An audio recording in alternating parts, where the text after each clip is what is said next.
Post-match chat with chaps. For that Millwall podcast where it finished Sheffield United 2, Millwall 0. Well, that was a massive bump back to earth and to reality, wasn't it? Make no mistake about it, I think Sheffield United are going to be a top 4 team this season. But we've got to do better than that. We've got to acquit ourselves better than we did in the first half. We were awful, as bad as I've seen us play actually. I don't think there was many players to come out with credit in that first half, bar obviously for the penalty save. I thought Murray Wallace did okay. Saville tried, and Danny Mack made a few vital interceptions. But other than that, the first half was one definitely to forget. Second half, we got better, but ultimately we got better because they didn't need to do anything. They're winning 2-0, they're protecting their lead. All they need to do is sit deep and then just soak up our pressure. So whilst we did get better in that second half, I think we're kind of papering over the cracks, to be honest with you. I just want to kind of mention that I think Sheffield United are going to be a good team. So I think they're going to be a top 4 side this season.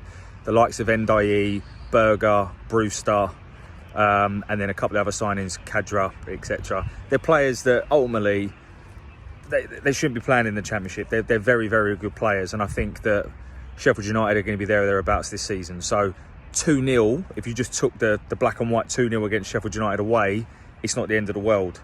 But ultimately, we have to do better than that.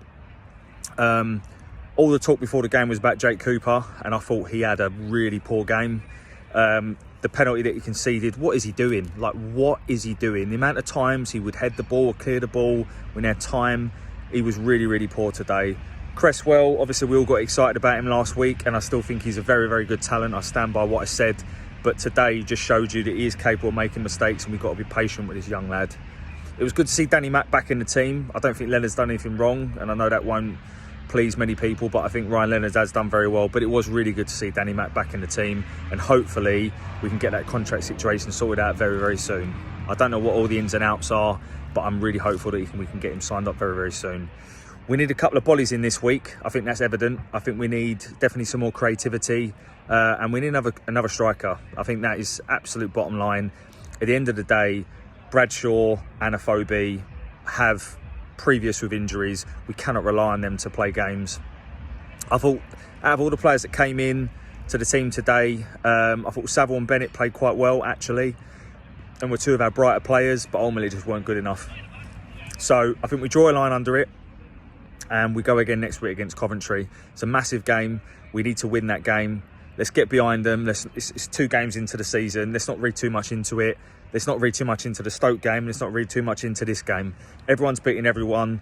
Norwich still haven't won a game.